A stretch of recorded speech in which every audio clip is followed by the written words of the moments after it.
자, 이번 강의는 제3장 챕터 3 이 시장론 강의를 진행을 할 텐데요. 시장론에서는 총 5문제 정도 내용이 나오는데 뒤에 수업을 들어보시면 아시겠지만 사람들 얘기가 참 많이 나옵니다. 여기서는 이 사람 저 사람 얘기, 그 비교 정리하는 부분이 굉장히 중요하고요. 그 정리를 갖다가 지금부터 해보도록 하겠습니다. 일단은 앞부분이나 뒷부분이나 뭐 다 암기가 주종을 이루는 파트니까요. 열심히 외우실 생각하시면서 수업을 들으시면 좋겠습니다.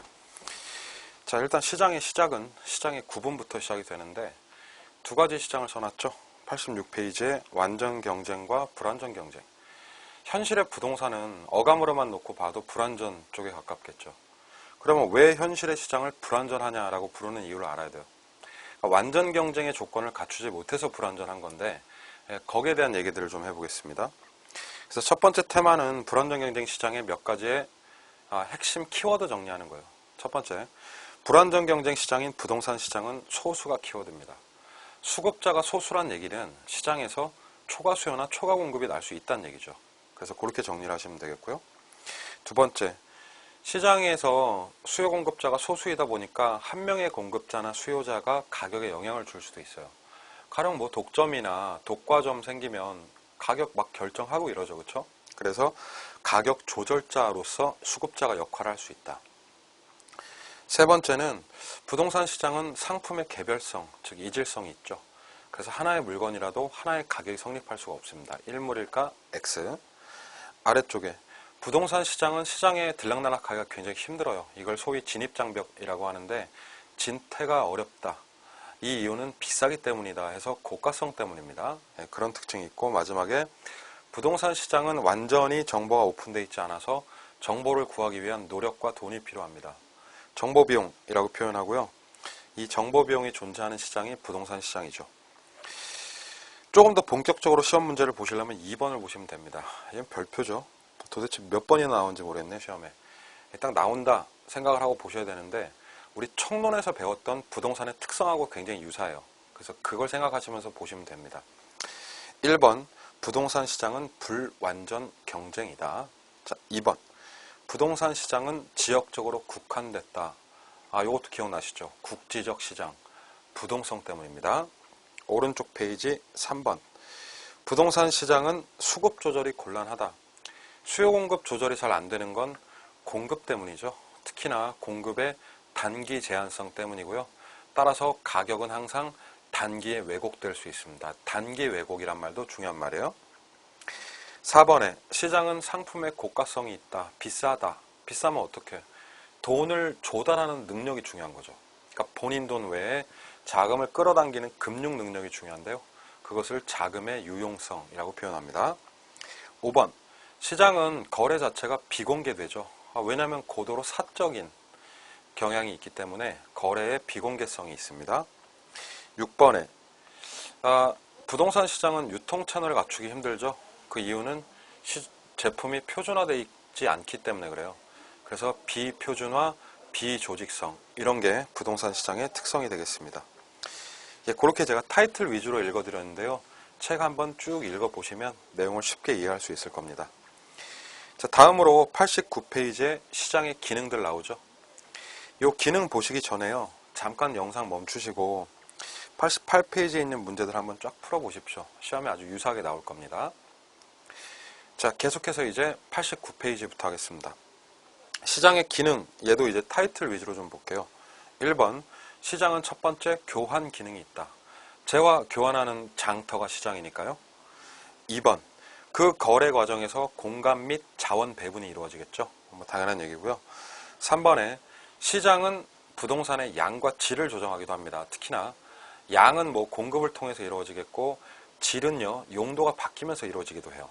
그래서 이 두 가지를 나눠서 보시면 되겠고, 4번에 시장은 부동산 이용의 결정 기능이 있다고 했는데 결국에는 본인의 지대 지불 능력, 돈이 있냐 없냐에 따라서 뭐 자가냐 차가냐 이런 식으로 유형을 낙인 찍어주는 기능이 있죠. 시장은.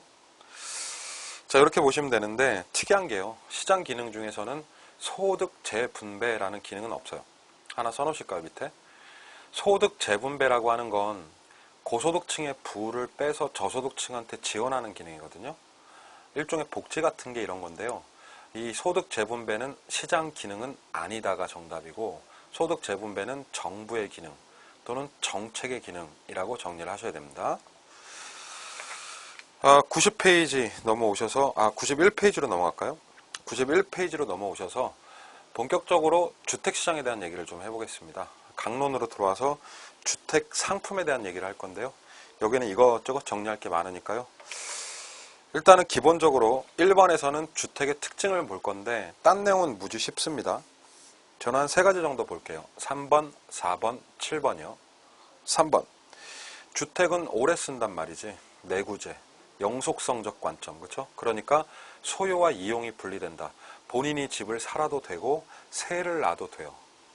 감가가 거의 안 되기 때문이죠. 그리고 그 소유와 이용이 분리된다의 임대차가 들어가 있는 것도 굉장히 중요합니다. 또 하나, 주택은 내구성이 있기 때문에 신규 주택이 공급되면 무조건 뭐가 돼요? 중고로 남죠. 그래서 주택시장은 재고와 중고 시장이 발달한다. 그래서 시장에서 재고 분석이 이루어져야 되는데 재고라는 데이터는 우리 수요 공급 시간에 절량이라고 배웠죠. 그래서 절량 분석이 필수가 돼요. 재고, 중고, 절량 이렇게 한 세트가 됩니다. 그렇게 정리하시면 되고요. 7번에 주택도 어차피 토지에 박혀 있는 거기 때문에 주택도 부동성이 인정되죠. 그러니까 상품으로서의 물적 유통은 없다.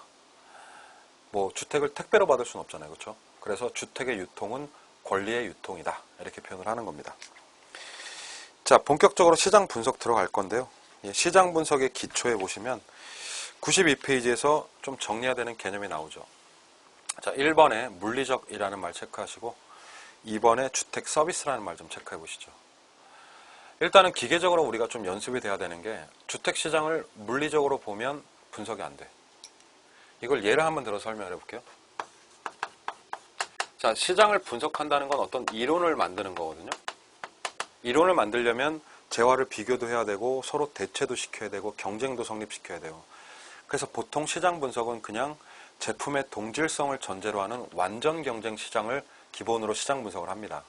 그런데 이 이론을 만들 때요. 제가 하나 이론을 만들어 볼게요. 예를 들면 남자는 늑대다 라고 합시다. 동의하십니까? 남자는 늑대다. 남자인 제 입장에서 보면 동의 못해요. 남자는 늑대일 수도 있지만 남자는 개일 수도 있어요. 그렇잖아요. 또는 남자는 돼지일 수도 있고 양일 수도 있고 말일 수도 있어요. 그러니까 남자를 늑대다 그러면은 이거 안 된다 얘기해도 돼요. 근데 많은 여성분들은 그래 맞아 늑대야 이렇게 얘기를 할 거 아니에요. 근데 이게 바로 관점의 차이라는 거예요. 제가 지금 남자는 늑대다에 반대한 이유는 제가 물리적 관점에서 남자를 봤기 때문에 그래요. 물리적으로 보면 A라는 남자, B라는 남자, C라는 남자 다 어때요? 다 다르잖아요. 3명이 다 다르잖아요.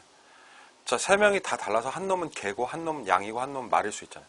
그러니까 이런 식으로 물리적 관점에서 보면 모든 것이 다르기 때문에 분석 가능 불가? 이러면 무슨 이론을 만들어요? 분석 불가능하죠. 그래서 우리가 어떤 이론 체계를 잡고 분석을 할 때는 물리적 관점에서다? 아닙니다. 무조건 그냥 불가예요. 이렇게 기억을 하시면 돼요. 근데 그럼에도 불구하고 남자는 늑대다라는 말이 통용이 되는 이유는 그 남자의 행위에 대한 전반적인 효용을 보는 거죠. 그러니까 여자들이 느끼기에 남자들이 하는 행동 양태를 보니까 대체적으로 늑대 같더라. 이거.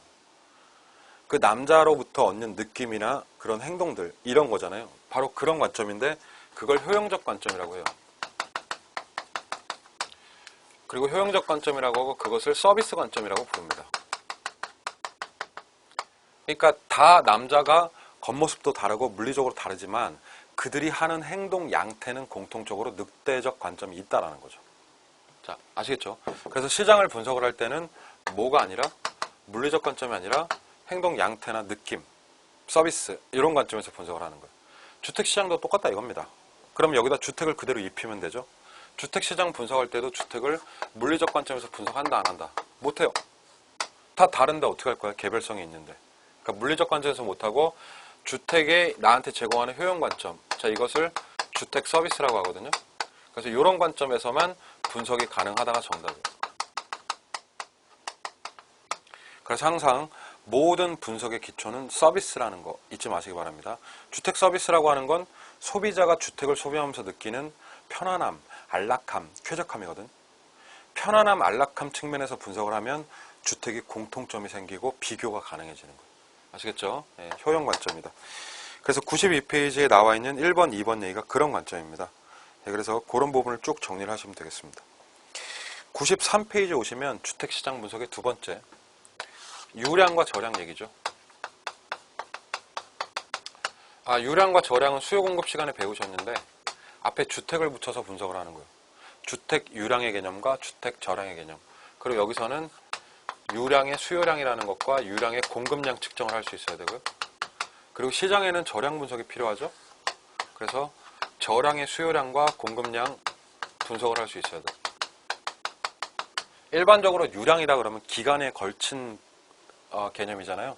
그래서 이 유량 주택을 보통 신규라고 표현을 하고요. 그리고 저량은 일정 시점 개념이죠. 그래서 이 저량의 공급량을 갖다 우리가 보통 중고라고 표현을 합니다. 주택시장에서 저량 분석이 필요한 건 단기적으로는 신규 공급이 안 되잖아요. 그러니까 단기의 주택시장의 문제를 해결하기 위해서는 반드시 중고주택인 저량 숫자를 알고 있어야 돼요. 다시, 저량 분석이 필요한 건 공급의 단기적 제한성 때문이다. 그리고 저량 분석이 필요한 건 모든 주택은 뭐가 된다? 중고주택이 되기 때문에 주택의 내구성 때문에 우리가 반드시 저량 분석이 필요한 거죠. 제가 지금 말씀드린 게 3번의 3번 동그라미인데 이 지문은 잘 아셔야 돼요. 정리 그렇게 하시면 되고, 그런 다음에 이제 각각 이게 무슨 뜻인지 해석을 해내야 돼요. 유량 수요 공급, 저량 수요 공급. 자, 유량이다 그러면 일정 기간이라고 하죠. 그래서 유량 수요를 일정 기간의 구매량이라고 표현을 합니다. 기간 구매. 지난 1년 동안 사람들이 산 주택 이렇게 보면 되죠. 그리고 두 번째, 유량 공급은 일정 기간에 걸쳐 시장에 공급된 양이다 라고 해석을 하는 거고요. 저량 수요. 저량 수요는 일정 기간이 아니라 시점으로 바뀌죠. 그럼 이 시점의 구매가 아니에요. 수요라고 하는 건 여기서 가지고 있는 거예요, 사람들이. 그래서 특정 시점에서 이미 사람들이 보유한 주택수를 저량 수요라고 부르고, 저량 공급은 뭐냐면 지금 시점에서 이미 공급되어서 깔려 있는 거죠. 그래서 여기서는 저량 데이터에서는 수요를 보유라고 처리하고 공급을 존재라고 처리하는 게 굉장히 중요합니다. 이걸 연습을 좀 하는 게 두 번째 표 얘기죠. 중간표. 그리고 그 아랫줄에 4글자씩 써놓은 거. 특히나 말이죠. 마지막에. 이 저량 공급은 일정 시점에 시장에 존재하는 주택수인데 얘를 갖다 우리가 소위 중고주택 숫자다 이렇게 부릅니다. 그래서 그런 부분을 좀 정리를 하시면 될 것 같아요. 예제를 하나 볼게요. 자, 이런 말이 나오죠. 만약 현재 그랬습니다. 현재면 무조건 저량이에요. 우리나라에 총 1,500만 호의 주택이 존재한다. 1,500만 호가 성격이 뭐냐면 현재 존재예요. 계속 읽어보겠습니다. 이 중에 100만이 공가예요. 공가라는 건 공실. 그러면 빼면은 차액이 나오죠. 그럼 이 1400 데이터는 무슨 의미냐? 이걸 밝히는 거예요. 자, 데이터의 의미를 부여하겠습니다. 1,500만 호. 현재 그랬으니까 무슨 값? 저량. 자, 존재. 그럼 깔려 있다 이거야. 그러니까 저량의 공급량. 중고주택 숫자가 1,500만 개가 바닥에 깔려 있는 거예요, 시장에. 근데 이 중에 100만이 공실이니까 비어 있으니 1,400의 의미는 현재 사람들이 가지고 있다는 얘기 아닙니까? 그렇죠? 그래서 1,400의 의미는 뭐냐면 현재 시점의 저량, 사람들이 보유한다 무슨 양?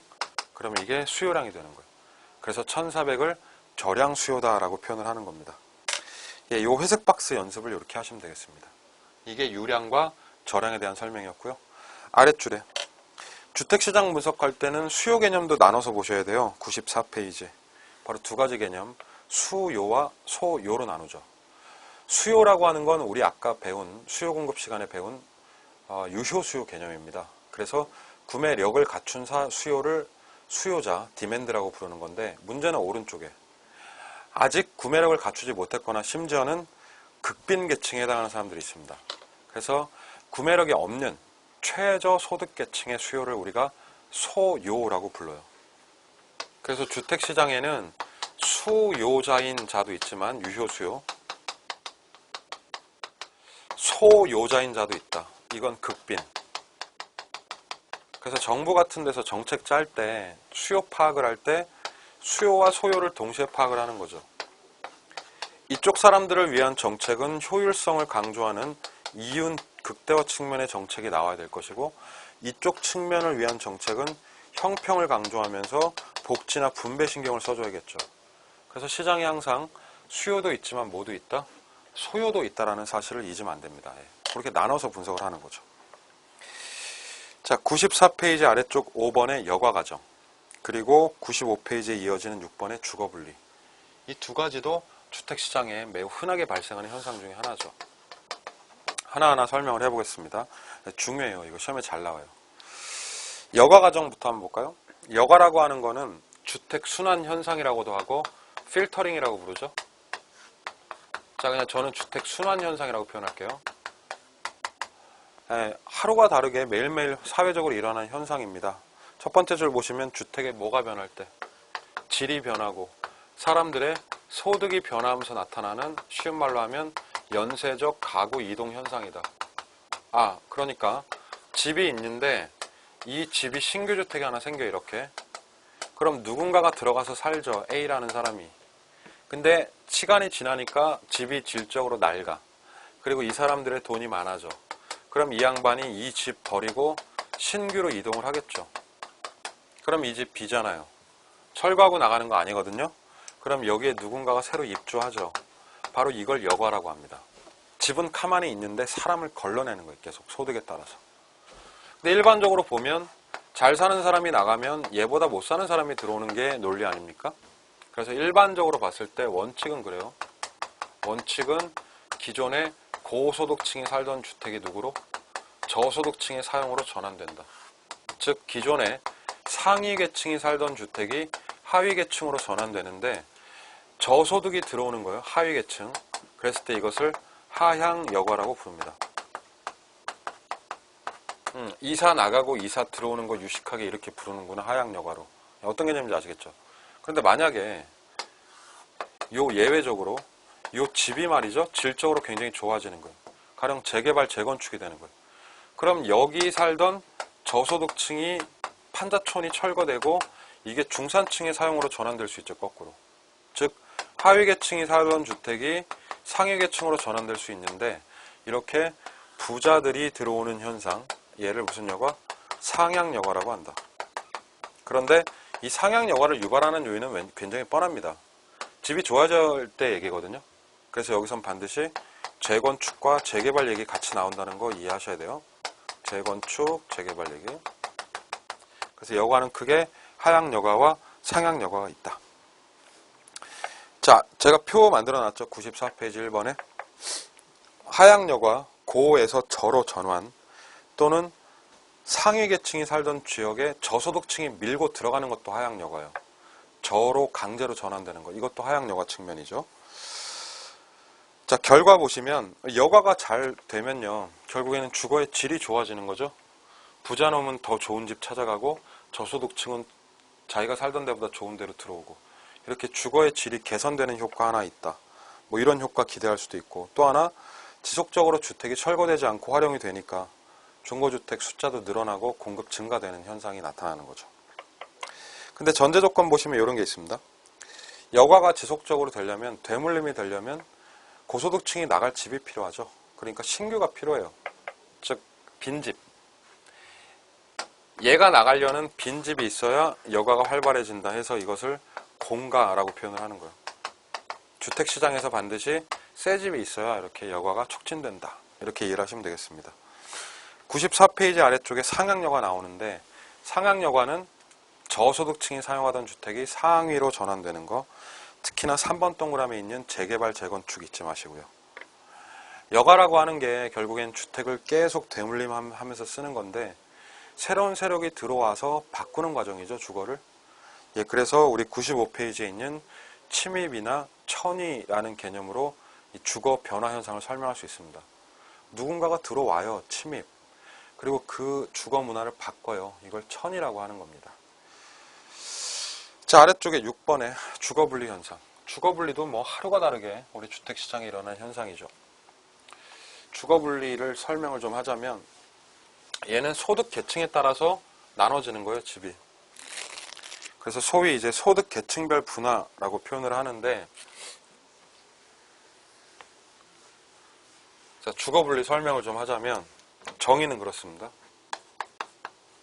왜 지역마다 부촌이 있고 빈촌이 있죠. 그래서 주거분리는 고소득층의 주거지와 저소득층의 주거지가 서로 분리되는 거다. 고저 분리예요. 이거를 조금 더 고상하게 얘기하자면 이거는 소득 계층별 분화다. 그래서 주거지역이 소득 계층별로 나눠지는 현상인데, 이러한 현상은 어디서나 나타나죠. 서울시에서도 나타나고, 서울시 중에서 강남 안에서도 나타나고, 강남 안에서도 방배동 안에서도 나타나. 그러니까 도시 전체뿐만 아니라 인근 근린지역에서조차 늘 발생하는 현상이다. 이 소득계층별 분화가 주거분리인데, 여기에 대한 설명이 바로 95페이지 얘기입니다. 그거 잘 기억하세요. 첫 번째 표에 고, 저 분리고 소득계층별 분화인데, 중요한 건 주상 분리는 아니에요. 그러니까 용도별로 분화되는 현상은 아니다. 그게 주거분리고, 원인은 그래요. 왜 발생하겠습니까? 왜 부촌과 빈촌이 나눠질까요? 이렇게. 여기에 이제 고소득층 주거지, 여기에 저소득층 주거지, 그리고 이 주거지 두 개가 이렇게 분리되는 게 주거분리인데, 부자들이 모이면서 정의 효과를 추구하는 거죠. 같이 있으면 집값 좋아지고 환경 좋아지니까. 그래서 정의 효과를 추구하고, 붙어 있으면 마이너스 생기잖아요. 그러니까 이 부를 피하려는 성향, 즉 외부 효과 때문이다라고 이해를 하시면 되죠. 자, 아래쪽에 그림 보시면은 지금 요 얘기죠. 주거분리라고 하는 건 그러니까 고와 저가 분리되는데, 분리되면 주변에 중간에 경계지역이라는 게 생겨요. 그래서 이 경계지역의 특징을 좀 보자면, 고랑 접한 지역이 있겠죠. 그래서 고소득층 지대와 접해 있으면 집값이 오릅니다. 할증. 그리고 저소득층하고 접해 있으면 뜻하지 않게 집값이 떨어집니다. 할인된다. 이해되시죠? 프리미엄이 붙거나 아니면 디스카운트가 돼버립니다. 이게 다 외부 효과 때문이고요. 고소득층 주택 안에 놓고 얘기를 해볼까요? 즉 고소득층 내의 주택이에요. 부잣집이에요, 부잣집. 이 고소득층 주택의 특징은 뭐냐면 지속적으로 보수를 한다는 거예요, 부자들이. 보수를 조금만 해도 워낙 주거 환경이 뛰어나니까 집값이 마구마구 뛰겠죠. 일반적으로 고소득층 주택은 계속 고쳐요. 그런데 예외적으로 고소득층 주택인데 이게 너무나 불량화된 상태가 커가지고 개조 보수하는 비용이 개조 보수 후에 가치 상승분보다 크다고 해보자고요. 그럼 이거 보수 되겠습니까? 더 이상 고칠 수가 없는 상태가 된 거죠. 그러면 이 부자놈은 아마 딴 집 찾아갈 거예요, 이렇게. 그럼 이 주택은 그 아래 계층의 사용으로 내려오겠죠. 자, 그랬을 때 이때 발생하는 게 뭐다? 이게 하향여가가 발생을 하는 거예요. 그래서 고소득층 주택의 개조 보수 비용이 지나치게 클 때는 주택은 내려올 수 있다, 하향여가. 거꾸로 저소득층 주택이라고 해볼까요? 이 저소득층 내의 주택인데, 이 저소득층 주택은 가급적 보수가 안 돼요. 왜? 아무리 고쳐봤자 지역이 막 판자촌이고 막 주거 환경이 열악하고 이러니까 집값이 안 뛰어. 그래서 얘는 일반적으로는 비용이 크죠, 이렇게. 근데 만약에 이 지역에 개조 보수하는 비용보다 가치 상승분이 클 수도 있어요. 그러면 이런 데 잡아다가 이제 재개발하는 거예요, 재건축하고. 이렇게 될 수 있죠. 그럼 이 상태에서 이제 보수가 이루어지는데, 보수 이루어지면서 재개발, 재건축 되면 무슨 여가? 이 지역에서 상향여가 날 수 있다. 자, 그러니까 고소득층 주택은 보수 비용이 클 때 하향여가 날 수도 있고, 저소득층 주택은 그 가치 상승분이 클 때 상향여가로 올라올 수도 있고, 그러니까 이 두 가지 상황이 발생할 수 있다는 거 이해하시고요. 이렇게 보는 게 이제 주거분리 현상입니다. 그리고 여가까지 설명을 한 거죠. 자, 하나의 신규 주택으로 태어났는데요. 신규 주택이 나이가 들어요. 늙어서 주인한테 버림받아. 이게 하향여가. 그럼 중산층 만나요. 중산층 이하계층 살다가 이거 손 못 대겠다 그럼 방치가 되겠죠, 이렇게. 그래서 하나의 주택이 태어나서 계속해서 되물림되면서 늙어갑니다. 그러다가 주택이 철거 직전까지 와요. 그때 이제 요 지경에 이른 주택을 불량주택이라고 불러요. 불량주택 얘기는 우리 96페이지에 나옵니다. 96페이지에 7번, 8번, 9번 얘기인데, 자, 밑에 보시면 8번 얘기, 아까 8번, 9번, 10번이죠. 일반적으로 저소득층 내 주택은 보수되지 않고 장기간 방치가 된다. 장기간 방치가 되면서 집이 점점 나빠지는데 이것을 불량주택이라고 부르는 거예요. 9번에 그럼 불량주택이 발생하는 게 시장 실패냐 이거죠. 시장 실패는 아니에요. 그냥 시간이 가면서 주택이 늙어가는 과정이니까. 그래서 자연스러운 여과라고 봐야지 이것을 시장 실패라고 볼 수 없다. 이 부분이 이제 굉장히 중요한 거예요. 오히려 이런 불량주택, 쪽방이나 판자촌 같은 게 시장에서 형성이 되는 건 저소득의 문제지 이것은 시장 실패라고 볼 수 없다라고 그 부분을 이해를 하셔야겠습니다. 이제 그게 96페이지까지 내용이 되겠죠. 자, 여기까지 주택시장을 정리를 하고요. 우리 다음 강에서는 98페이지 효율적 시장 이론 정보에 대한 얘기를 좀 하겠습니다. 수고하셨습니다.